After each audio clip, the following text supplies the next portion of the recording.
नमस्ते। तेजस संस्कृत चैनल में आपका स्वागत है। आज हम देख रहे हैं श्री हरि शरणाष्टकम। ये स्तोत्र भक्त प्रहलाद ने गाया था भगवान श्री हरि के लिए। हरि ये महाविष्णु का 650वां नाम है, जो कि विष्णु सहस्त्र नाम में आया है। और हम जब ये श्री हरि शरणाष्टकम बोलते हैं तो हम अपने आप को भगवान के शरण में अर्पण करते हैं। आज हम इस स्तोत्र को पढ़ के इसका मतलब जानने की कोशिश करेंगे। अष्टक मतलब कि 8 अनुच्छेद।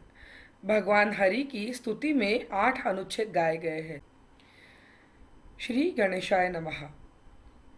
ध्येयं वदन्ति शिवमेव हि केचिदन्ये शक्तिं गणेशमपरे तु दिवाकरं वै रूपैस्तुतैरपि विभासि यतस्त्वमेव तस्मात् त्वमेव शरणं मम दीनबन्धो। अष्टक मतलब कि 8। ध्येयम वदन्ति शिवमेव हि केचिदन्ये मतलब कुछ लोग कहते हैं कि भगवान शिव की ध्येय मतलब कि तपस्या करनी चाहिए या आराधना करनी चाहिए। ठीक है। कुछ लोग कहते हैं शक्ति मतलब कि देवी की आराधना करनी चाहिए। गणेशम अपरे कुछ लोग कहते हैं कि गणेश जी की आराधना करनी चाहिए। दिवाकरम वय और कुछ लोग कहते हैं दिवाकर माने के सूर्य की आराधना करनी चाहिए। रूपैस्तु मतलब इन सारे रूपों में आप ही विभासी यतस्त्वम एव मैं जानता हूँ कि इन सारे रूपों में आप ही विराजमान हैं, आप ही विभासते हैं। और इसीलिए तस्मात् इसी वजह से त्वमेव शरणम मम दीन बंधु मैं आपके ही शरण में आता हूँ।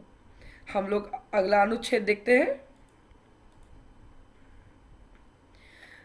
नो सोदरो न जनको जननी न जाया नैवात्मजो न च कुलं विपुलं बलं वा सन्दृश्यते न किल कोऽपि सहायको मे तस्मात् त्वमेव शरणं मम दीनबन्धो।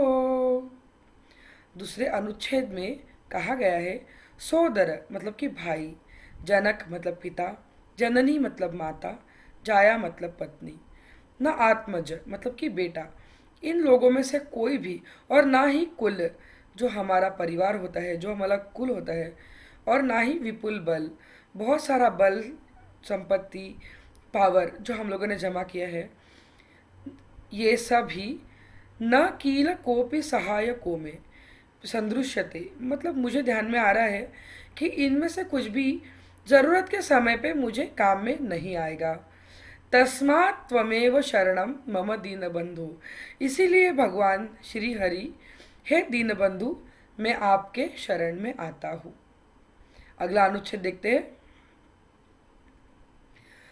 नोपासिता मदमपास मया महन्तस् तीर्थानि चास्ति कधिया नहि सेवितानि देवार्चनं च विधिवन्न कृतं कदापि तस्मात् त्वमेव शरणं मम दीनबन्धो मतलब कि नोपासिता मैंने कोई बहुत उपासना तो की नहीं है, ना ही मैंने किसी महंतों की सेवा की है, ना ही मैंने तीर्थ क्षेत्रों में जाकर कहीं अपने आप को श्रमदान या कुछ ऐसे सेवा की है, और ना ही मैंने शास्त्रोक्त पद्धति से विधिवत पद्धति से कभी भगवान की पूजा की है, अर्चना की है।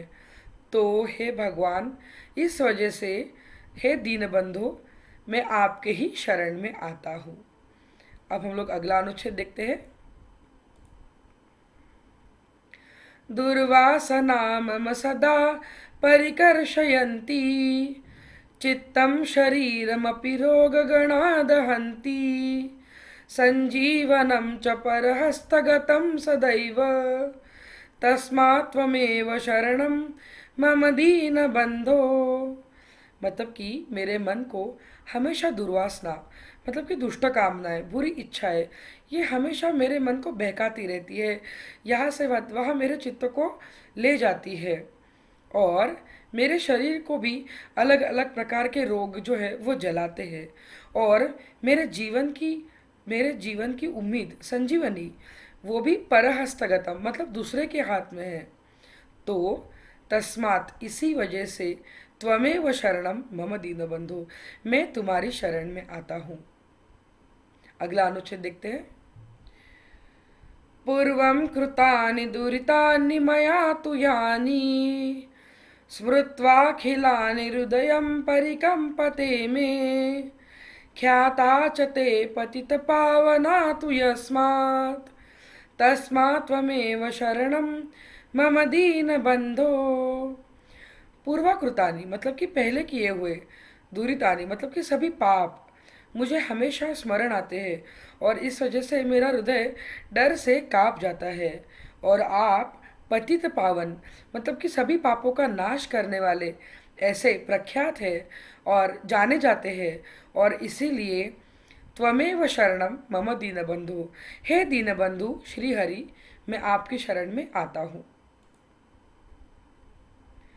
अगला अनुच्छेद देखते हैं। दुःखं जरा जननजं विविधाश्च रोगा, काकश्वसूकरनिर्यचपात, त्वद्विस्मृते फलमिदं विततं हि लोके, तस्मात् त्वमेव शरणं मम दीनबन्धो।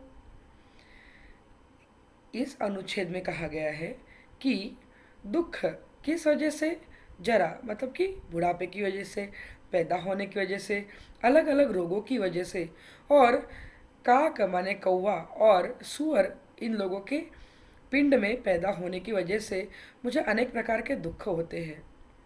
ये किस वजह से होते हैं? त्वत् विस्मृते है, आपको भूल जाने के बाद ही ये दुख हमें होते हैं।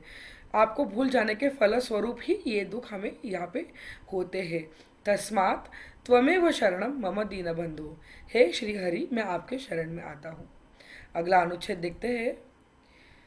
नीचोपि पाप विलितोपि विनिंदोपि, ब्रूयात्तवाहमिति यस्तु कीलैकवारं, तं यच्छसीश निजलोकमिति व्रतं ते, तस्मात् त्वमेव शरणं मम दीनबन्धो।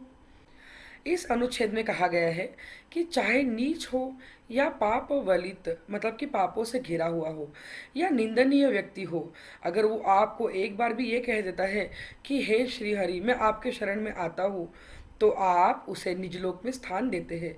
और इसी वजह से त्वमेव शरणम मम दीनबंधु, हे दीनबंधु श्री हरि, मैं आपके शरण में आता हूँ। अगला अनुच्छेद देखते हैं। वेदेषु धर्मवचनेषु तथागमेषु, रामायणेऽपि च पुराणकदम्बके वा, सर्वत्र सर्वाविधा विधिना गदितस्त्वमेव, तस्मात् त्वमेव शरणं मम दीनबन्धो। इस अनुच्छेद में कहा गया है कि वेदों में, धर्म वचनों में, हमारी कहावतों में, रामायण में भी और पुराणों में भी सब जगह सिर्फ एक ही बात कही है, और वो है कि आप ही एकमेव साधन है, और इसीलिए मैं आपकी शरण में आता हूँ। इति श्री परमहंस स्वामी ब्रह्मानंद विरचितम श्री हरि अष्टकम संपूर्णम। इस प्रकार से श्री हरि का अष्टक पूरा होता है।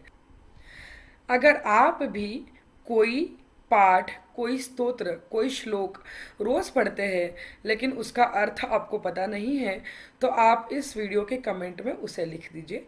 मैं कोशिश करूँगी कि उसको हम लोग डिकोड करें और समझने की कोशिश करें, क्योंकि भगवान की प्रार्थना अगर हम समझ कर करें तो उसे और भी अच्छा आता है और भी आनंद आता है, और भी वो सार्थक बन जाती है।